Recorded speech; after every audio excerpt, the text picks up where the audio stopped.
Hey everyone, welcome to Ajay and Nathan Discuss Movies, a show in which we discuss movies both old and new. Today we have a new movie that just released in the theaters this past weekend. And Nathan, what is that movie titled and who directed it? It is Eddington, directed by Ari Aster. And what is this movie about? Yes, Eddington takes place in the far past of May 2020, in the middle of the COVID pandemic. It stars Joaquin Phoenix and Pedro Pascal. Joaquin Phoenix is the sheriff of the town of Eddington, and he decides to run for mayor to quell the hysteria of the COVID pandemic, and he's running against Pedro Pascal, who is the current mayor, and the movie sees them butting heads over policy and politics, and like all Ari Aster films, it devolves into just pure madness and anxiety and craziness. Eddington.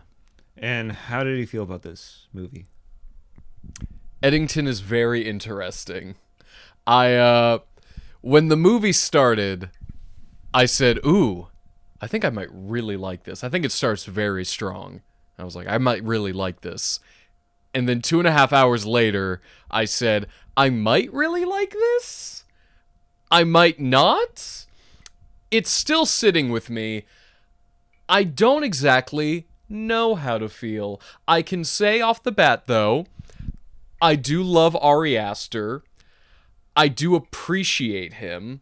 I'd say a lot of his newer movies, I appreciate them more than I actively enjoy them.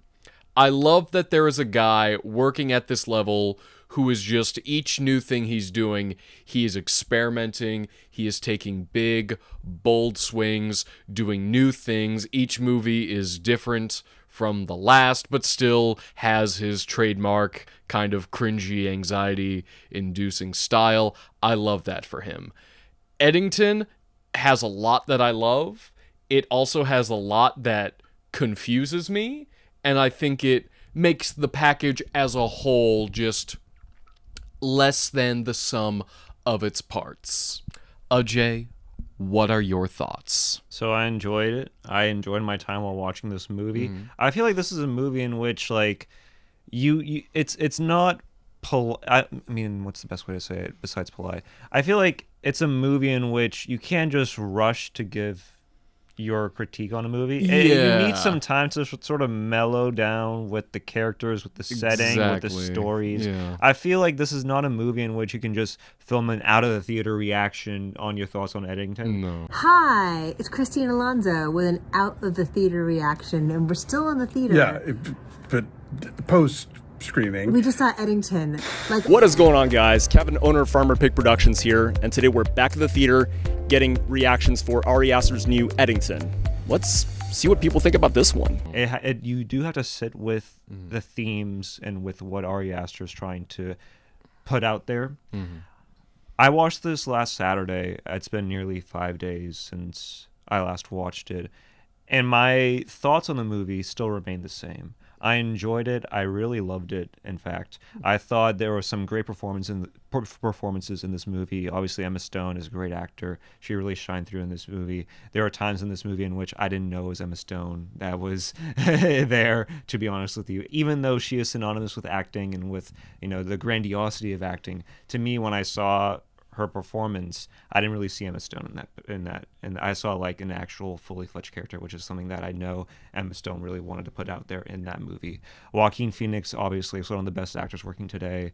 Pedro Pascal, I think this is one of the better roles that he's ever had, in my opinion, because he really leaned in with a sympathetic mayor who at times was a little bit power hungry, but there was a conscious decision on his part to do good.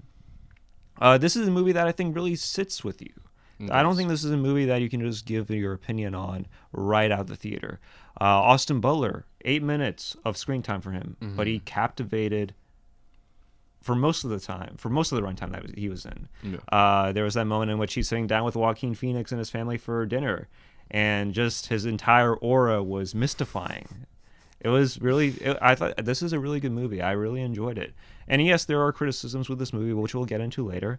Obviously, you mentioned the long runtime, especially near the second and third act.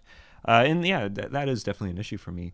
But yeah, I thought this was a fun movie, and I thought it was a great movie. And more importantly, for the first and second act, it was very funny. There are times in which I was laughing with the movie. Yeah.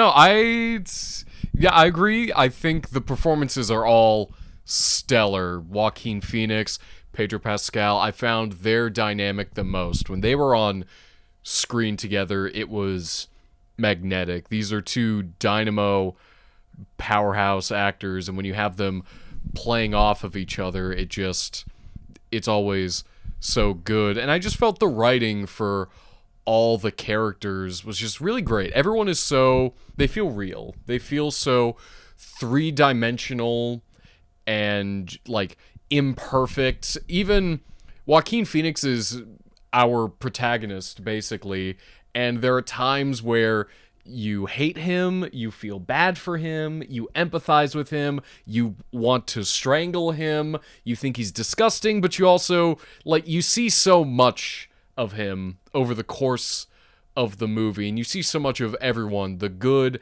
and the bad and the ugly, and it just paints such a full picture. Just all the performances, as you said, are really great. It is a very funny movie. We'll have to get into spoilers to talk about all the we'll get into wonderful spoilers. things, but there's a lot of funny stuff. I'd say where a lot of my criticisms lie, and you may disagree with me on some of the points I'll bring up, but I do think it's a very long movie, and that itself is not bad. I just feel the movie kind of throws its focus in so many different directions without ever really honing on to one idea for too long before it kind of resets itself.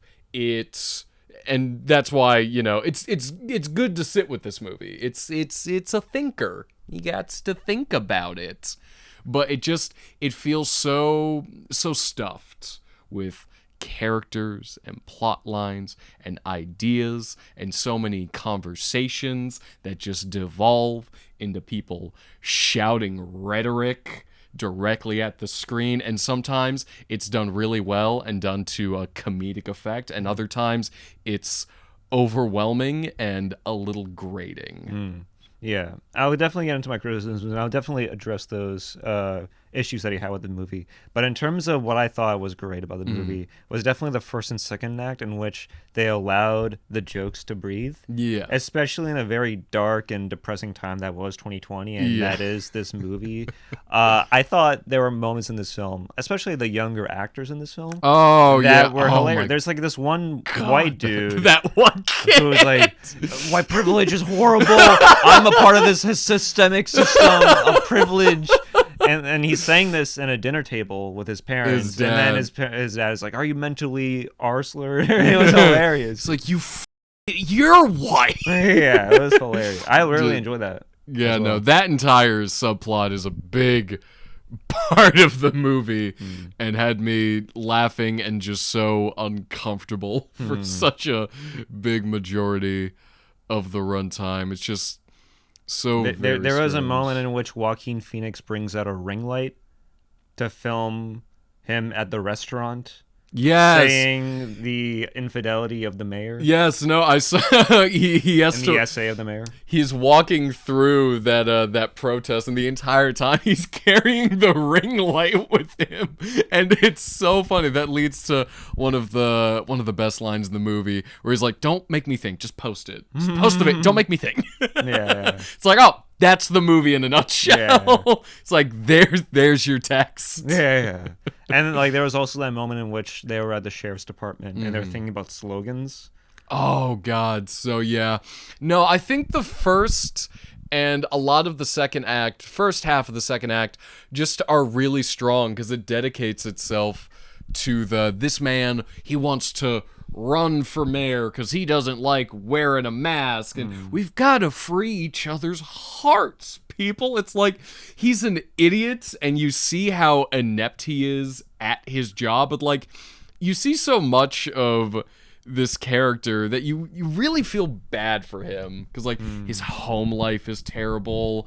Emma Stone has she has her own trauma and he doesn't know how to maneuver around that. His mother-in-law I couldn't understand a single word she was saying. Not because it was like she was not speaking clearly, but because she's just spouting off noise from her mouth about conspiracy theories. I'm like, what is this woman talking? And Ari Aster just lets you sit with all the crazy. Throughout the entire movie, you just sit with crazy pretty much for 2.5 hours, and you're just like, what is going on? I can't, you can't take all of it in. Yeah, I mean, I do agree with that, especially with the older lady. And I think we're good with spoiling now. Yeah, because we I can will get get into into my spoilers. criticisms. It kind of overlaps with your criticisms a little bit, in which the long runtime definitely did play an issue for me. Yeah. Meaning that there were times, especially near the third act, where I'm like, okay, like if we can just stop the movie here, I think it serves its point. It does itself justice. But then, I don't know. I feel like it just overstays its welcome. I agree. No, I think that's my biggest issue is that it goes on for way too long, and as you get near to the end, I really tapped out by the end, which is a shame because the third act is such a weird fever dream where he's just running around shooting in the middle of the town. It reminded me a lot of Warfare from where he's just shooting at nothing you can see. And it's so weird. It but felt like a Coen Brothers movie. A little like No Country for Old Men. There's shades of Coen Brothers, I think, in this entire thing. But by that third act, I really did tap out. I was like, I think in general, there is a 90-minute or even like a 2-hour version of this movie that I think is absolutely perfect and razor sharp, but clocking in at 2 hours and 30 minutes, there's just a lot of stuff I think could have been cut. I think this is where you might we'll get into spoilers with this ending because I feel like it's important to like at least talk about the ending, in which Joaquin Phoenix is basically in a shootout because he's in the middle of the murder investigation of the mayor. His own murder. Investigating his murder of the mayor. I mean, ineptly. When you think about it, you're just like, this makes no sense. Like, why is a Native American out of the blue just investigating these murders? Why is it's because it's on their land, right? Yeah. Right, but you would think that, okay, maybe the FBI or the CIA or like some government agency might get in the way of it and like start actually asking questions. You would think that, but that never gets really addressed. You see Antifa in a private jet, but you don't see the FBI or the CIA really coming in and trying to question things. They really do end the movie with Antifa super soldiers. That was an interesting choice. All right. So, anyways, we're spoiling it right now. So spoilers, but I don't think it matters because without context, none of this makes sense. One of the Antifa people strikes or bludgeons Joaquin Phoenix with a knife. Stabs him in the skull. He doesn't die. He lives. Yeah. However, he is the new mayor, and he basically is this paraplegic who's not able to speak. Or really do anything. So his mother-in-law is now the real mayor. Yeah. She's the Joe Biden to the actual president. But Thank you. Welcome to Washington. It basically gets into the fact that even though he's still alive, this is still worse than death. Yeah. And he does not have a happy ending. No, it's a very depressing ending. The movie. Go ahead, finish your Anyways, it basically, as soon as he becomes the mayor, he moves into the same mansion in which Pedro Pascal's character lived in, and you see the day-to-day activities of this guy, and how he needs an assistant. And there's this one moment, this is one scene in which the assistant helps Joaquin Phoenix go to bed. Yeah. The mother-in-law goes to bed in the same bed as Joaquin Phoenix, and then the assistant climbs So weird. So It's like this biting the hand that feeds you, like this snake eating its own tail kind of situation. Like, what is happening here? Why is this so incestuous? I don't know what's happening. Even that last 5 minutes throws just a lot at you, and you're just like, what is even going on? This is something I think that they could have cut out of the movie to streamline it, and you may disagree with me. I think Emma Stone's subplot with Austin Butler, as much as I love their performances and those characters, I feel like they don't add much to the experience. I kind of disagree with that, as you can tell, because I feel like that was the main driving force behind his sort of paranoid, delusional actions. Like, I feel like you need that in order to justify Joaquin being the crazy psycho that we see him today, or that we see him in that movie at that time, because obviously there's that political angle to it all, but without him accusing the mayor of forcing his will on Emma Stone, I think that you need all that to really start that chain of events that happen. I'm just trying to think of ways you could just cut down a little bit, because again, Austin Butler isn't in much of the movie. He shows up for one dinner scene, and then you see him just once more at the end. I just felt like that plot didn't, out of everything in the movie, it stands out to me the most, because the movie, it's thrown its focus. It's going from COVID to police protests to Antifa super soldiers. It's going every which way and direction. It's stuffing as much of 2020 into one movie, which is the point. It is meant to overwhelm you. Something I did like was that the town of Eddington itself is like this weird, like, picture of Dorian Gray kind of situation where, like, all the political unrest of America as a whole, it's all just kind of condensed into this one small town, and you watch it slowly erupt and crumble, and that was something I really liked. But I just need a version of this that cuts down a little bit, that keeps itself focused and less kind of all over the place. When Pedro Pascal and his son get murdered, that had the same effect on me as, like, the decapitation in Hereditary. And I wish that scene happened around the same point in time as it does in Hereditary, like end of the first act. But this is like middle of the second act that this occurs. And it's just like the flow of the movie is like things get really interesting and then they slow down. And then they get really interesting and then they slow down. And then they slow down and then the movie ends. Yeah, I mean, the runtime definitely is an issue. I mean, to me, even though it was 2.5 hours, it definitely did feel every bit of 2.5 hours. Yes. And it's one of the main reasons why I don't feel as if I would return back to this movie. Yeah. That's not to say that I didn't enjoy this movie. I like this movie. But it's just that the long runtime, at a certain point, it kind of checks out for me. Meaning that if you already know the ending, if you already know the chain of events that happens, if you already know the twist that occurs, I don't feel like there's a reason to really like go back and watch it in its entirety. Yeah. Because you kind of understand what's about to happen, and I don't want to justify watching another 150-minute movie in which I know the chain of events. That's not to say that I didn't enjoy this movie. But yeah, I mean, there are times in which this movie feels as if, you know, as you mentioned, it's like this yo-yo effect of it's up and it's down, it's up and it's down. But there's this one moment that I thought was just a perpetual high. Yeah. And that was when they're at the mayor's party. Oh my God. And Katy Perry's Firework is playing. Now, granted, it's not my favorite needle drop of that song. I love The Interview, directed by Seth Rogen and Evan Goldberg. Yeah, there are times in which that's a movie. That song Firework is played. Like it's the 4th of July. 'Cause Kimmy, you're a firework. Go and show 'em what you're worth. And make 'em go, oh, oh, oh. As you sail across the sky, I.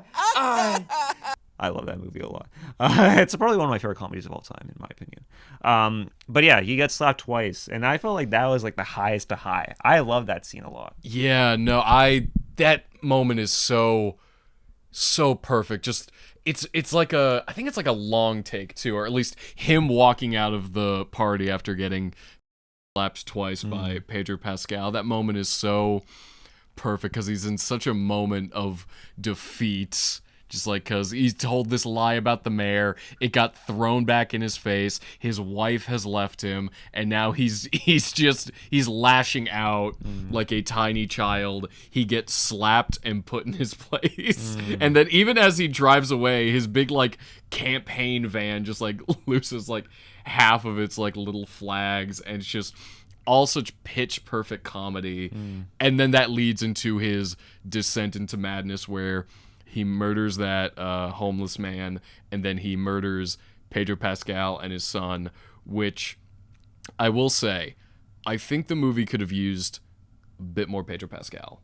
Yeah. Only because I think the dynamic between him and Joaquin Phoenix is so good, and their back and forth is so good. I wanted Pedro Pascal to live. Yeah, I'm down with like the Western aspect of this movie. Yeah, I'm down for like the descent into madness, but I wish it was like a Batman and Joker situation in which you have these two like opposing ideologies just fight one another, whether it's like through like a verbal spat or a mental spat or a political spat. Just have that play out, have that dynamic play out, and I feel like to me it would service the movie better, and it would be a much more It would tie loose ends for me, as opposed to the descent into madness where you have Antifa coming in through private jets. Yeah, you see, that's one of those things where it's like, I need to let that sit with me for like the rest of my life, because I don't know what was happening there. Just like, you just see them on the plane doing like push-ups and like, what? What? It felt no different than like the shoehorning of Venom in Spider-Man 3. Like, that's what it felt like to me. That's Gwen. What?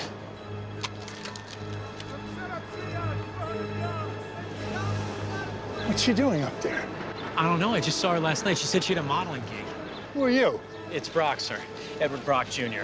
I work at the Daily Bugle. And I'm dating your daughter.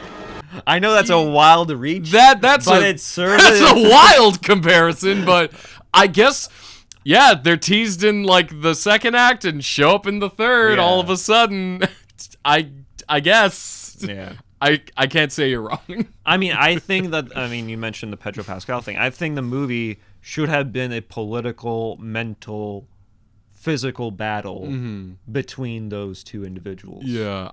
As opposed to what happened, which is he dies. I loved. I thought that was a jaw-dropping scene. It's an amazing sequence. It's a beautiful sequence. It's an amazing, yeah. You just see like the blood slowly trickle down as well. You're just like, oh my god, this is amazing. It's so quiet. There's like nothing going on, just silent gunshots, and they're both dead. I do feel as if the movie loses its tone as soon as that happens. Yeah, I agree. I feel like after that scene, that was another high in the movie. I'm like, oh my god, where's it gonna go from here? And then it just kind of, it feels a little meandery around that point, because you've lost that through line of these two, opposing people, like, fighting for control of this small town during a time of political unrest. And for a majority of even the first act, Pedro Pascal, he disappears for a little bit, and then like the next time we see him, he slaps Joaquin, and then the next time after that, he's dead. And so I think the movie loses a lot of steam once he's out of the picture, and it just becomes Joaquin Phoenix kind of bumbling around now. Yeah, so that's not to say that this film is perfect, and that's not to say this movie is trash. It's just that there are issues with this film. There are issues. And I feel like our issues are very similar. If not, we don't fully agree with it. I feel like we have a very similar overlap to our issues. It's just that I just happen to enjoy it a little bit more. Yeah, no, the thing that you said that like, I would like to watch this movie again, but I don't think I really want to, is the thing. I feel like if I watched it, a lot more would start to click. But I don't want to, is the thing. And I don't know what that says about the movie as a whole. If I'm like, I'm sure if I watched it, it'd be better, but I don't want to. I feel as if I watched it a second time, the issues would be glaring to me. They'd be worse, you're saying? Yes, meaning that I would see the cracks within the wall, and I would see it sort of affect my better judgment and affect my overall viewing experience. Yeah. Okay. If that makes any sense. That makes sense. So I'm trying not to watch it again because I don't want to come to the terms of me not liking this film. I think after the second rewatch, I may still enjoy it, but I'm afraid that with the issues that I have in mind right now, it may affect that second time while watching it. There's this common criticism that people have with this movie where they say, "Oh, Ari Aster is trying to say both sides are bad" or something along the lines of that. I see that common theme or that common critique of this movie throughout Letterboxd and through smaller channels. Don't go on Letterboxd if you're looking for insightful film criticism. Yeah, don't. It's basically just Twitter Lite. That's It's all a Letterboxd cesspool. is. It's just Twitter Lite. It's just Twitter without the Nazis. That's all it is, or with less Nazis. Less. There's always Nazis. But that being said, follow my Letterboxd.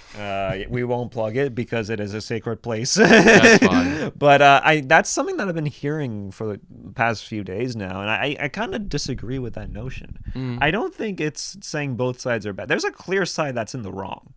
Yes.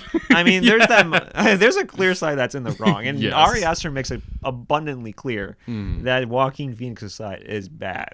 Yes. It's I think it's just because the movie like makes fun of everybody kind of mercilessly and maliciously. It makes fun of one side, especially in the first and second act, but like it's comedic fodder that I feel like in a lot of ways was like similar to the humor that you hear from like Portlandia or something along the lines of that, where it's like, yeah, you're in on the joke, you're laughing at these people from the left, but at the same time, like it's not meant to be taken seriously, you know? It's not meant to be viewed as like, oh, they are the villains. That's the point of the movie, where it was being very, very goofy, haha, laugh at the teenagers. It was that second protest scene was so funny. Oh, because it's such a cacophony of like madness. Everyone's screaming.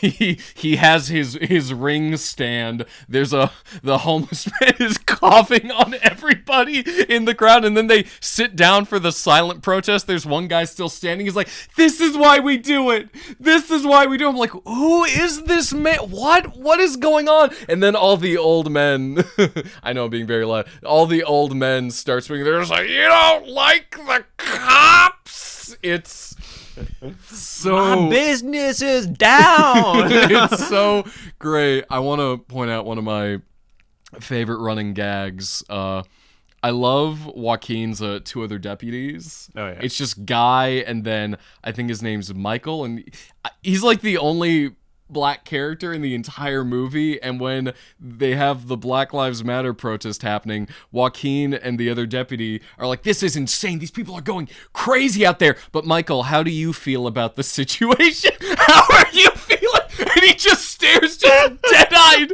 into the camera. He's like, I mean, I don't feel great. They're just like, "Thank you for your input." Just, oh my God. There's so many funny moments, but there's a little BJ Novak vengeance in here. I'm so popular is because it's not finished. It could still be anything. 100%. 100%. 100%. 100%. 100%. 100%. a little bit. BJ Novak vengeance. I like it. There's so much happening. Political satire, a crime movie, a thriller, a western. It's all in there, and a lot of it works, but also a lot of it sticks out and does not mesh with the other parts. And I'd say that's one of the bigger problems with the movie, is that it's so all over the place. I love Ari Aster. I love that he has just been given a blank check to do whatever he wants. What's his blank check? I don't know. Listen, have you seen Beau is Afraid? I mean, I don't think it's a great Beau is utility. Afraid looks like the biggest of that monster in the movie. Biggest of blank checks to make that thing. But, like, creatively, I'd say he has a blank check to do whatever you want in this movie. I just want someone to come over and say, Ari, you can only do one Black Lives Matter protest in the movie. Gotta distill it down to one. You can do one. And then we gotta move on. We gotta keep the movie rolling. You gotta keep this under 100 minutes. That's your challenge. I want someone to slap his hand and say, no. No more adding. We're editing today. How was your theater experiences watching this movie? A lot of old people. Interesting. There's one elderly gentleman that shows up to my local AMC. I'm convinced only I can see him because he shuffles around like the Grim Reaper and he looks like he's about 2 seconds from death's door. But the last 2 times I've seen him, they've been for bad movies. I think it was The Crow and then...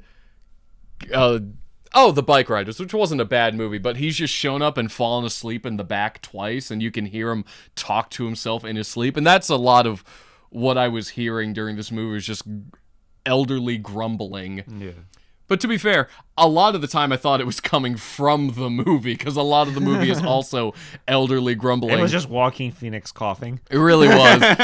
The one coherent thing I heard him say when the movie ended was 2.5 hours. Yeah. I was like, yep, I agree. I think we watched it at the same AMC then. Did we? And I think it was at the same theater because my theater was just it was too big. It was like the screen was too big. There was like only like 30 or 40 seats. It was I watched this on a Saturday, so it was packed. It was primetime viewing, late night on a Saturday, packed crowd. They were very receptive. And I think me that added to the film and my overall enjoyment with the film, because they were laughing when they needed to laugh. They were ohing and awing when they needed to oh and ah. I watched this with a very polite crowd, and I thought that it really added to the experience. So maybe I'm judging it on a curve. Maybe I am. But I thought that really added more to the experience. No, a good movie theater experience will enhance a movie. Yeah. So anyways, final thoughts on this movie. Final thoughts on the movie. It is an interesting one. Go into it knowing there's nothing that can prepare you, nothing that you can do to really anticipate it. It's Ari Aster, and the man has no restraints in any facet. So I give it a tepid recommendation. Very tepid recommendation. I think this is going to be the most divisive movie of the year. I think that's what they're saying. This is going to be a movie that's on either the best of or the worst of list for any reviewer. I enjoyed it. I thought it gave me a lot of time to really sit and reflect. I remember while I was walking back from the AMC and I saw a group of people just at B-dubs, like a packed crowd of people at B-dubs watching the UFC, and I'm like, these animals.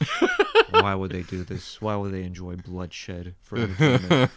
Like it makes you think. Like I remember sitting in the car with Marin, listening to Marin. Oh, Mark Maron, interview Melania. I'm like, this is making me think a lot about life, where I am right now, what our generation had to go through, and I think in a lot of ways, while people don't want to remind themselves of 2020 or 2021, I think in a lot of ways, Ari Aster was able to make a film that defined that era to the best of his ability.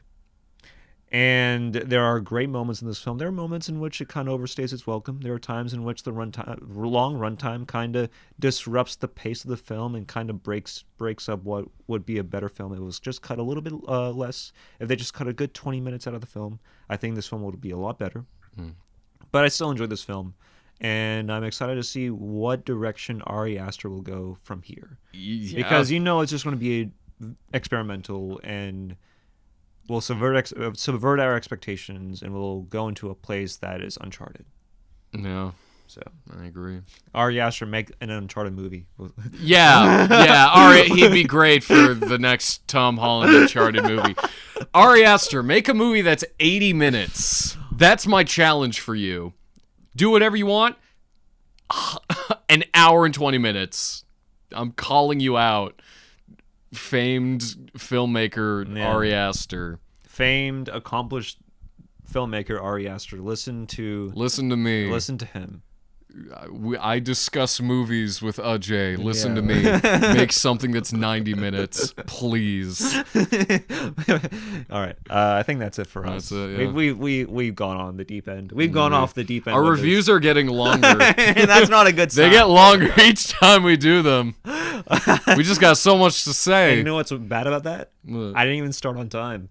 Oh, I didn't even start the timer on time. Damn it. That's it. Bye.